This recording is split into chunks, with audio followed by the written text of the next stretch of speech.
Sveiki visi, pristatysiu, kaip turi atrodyti mūsų manjanos padavėjas. Jo apranga turi būti švari, visą laiką išlyginta prijuostė. Mes turime savo kelnes, tokį viršutinį rūbą.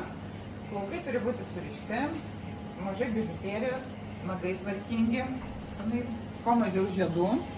Batai turi būti uždari. Nuo padavėjo turi sklisti malonus kvapas, turi visą laiką šypsotis ir būti darbingos išvaizdos.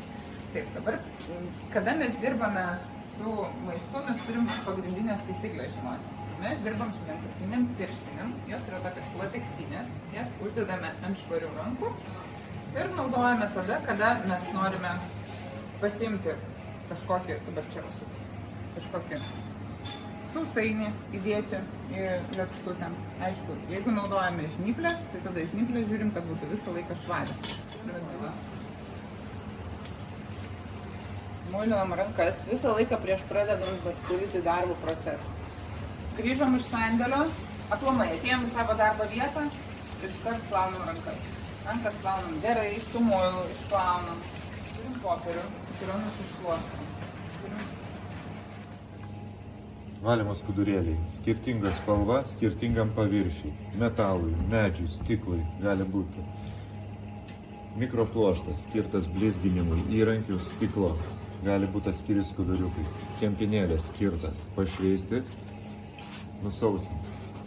Rankų sausinimui, paviršių sausinimui didesniam drėgmės kiekiui.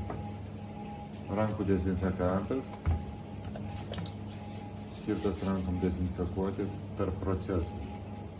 Paviršių dezinfektantas skirtas paviršiams dezinfekuoti. Rankų popierius, valymo popierius. Pirštinės higienai. Svarbus higienos principas, kad šitoj vietoj, kur yra mūsų puodelis, nebūtų jokių lūpdažių.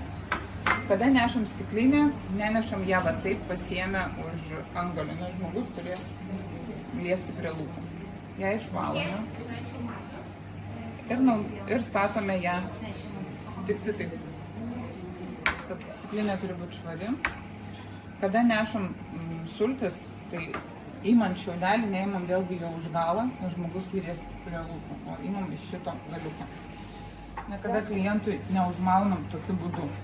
Iš vis klientas turi pats užmauti šitą rankselę.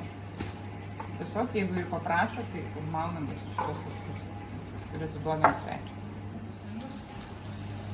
Dezinfekuojam stalą, dirbtinę ir tada stalas paprastas svečiui.